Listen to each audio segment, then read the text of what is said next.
আমি খুব সংক্ষেপে তিনটা পয়েন্ট বলতে চাই।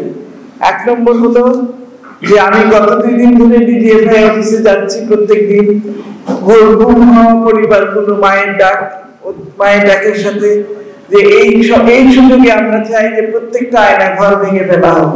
প্রত্যেকটা আয়না ঘর ভেঙে যাদেরকে আজকে 12 বছর, 11 বছর, 8 বছর, 7 বছর ধরে বন্দী করে রাখা হয়েছে, তাদেরকে যেন আমরা মুক্ত করতে পারি। সেটা হলো এক নম্বর একটা আমার পয়েন্ট।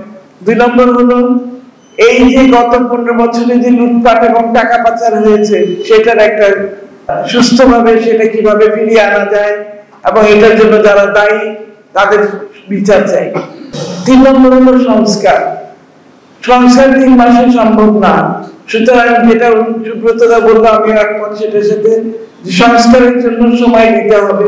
সেই সময় কতদিন হবে সেটা অন্তর্বর্তীকালীন সরকারই ঠিক করবে।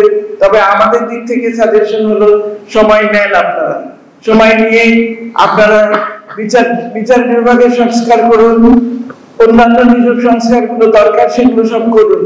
কারণ একটা শুধু নির্বাচন করে আবার একটা নির্বাচিত স্বৈরশাসন আমরা চাই না।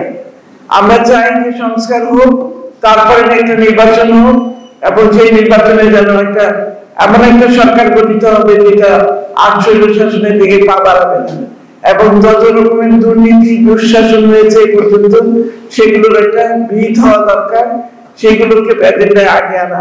সুতরাং আমার বক্তব্য হলো 1 নম্বর এজেন্ডা হচ্ছে গুম হওয়া পরিবারদের যে এতদিনের প্রত্যাশা, একটা সময় আসবে যেদিন তারা তাদের প্রশ্নের উত্তর খুঁজে পাবে, তারা তাদের মানুষগুলোকে ফিরে পাবে, সেটা যেন হয়।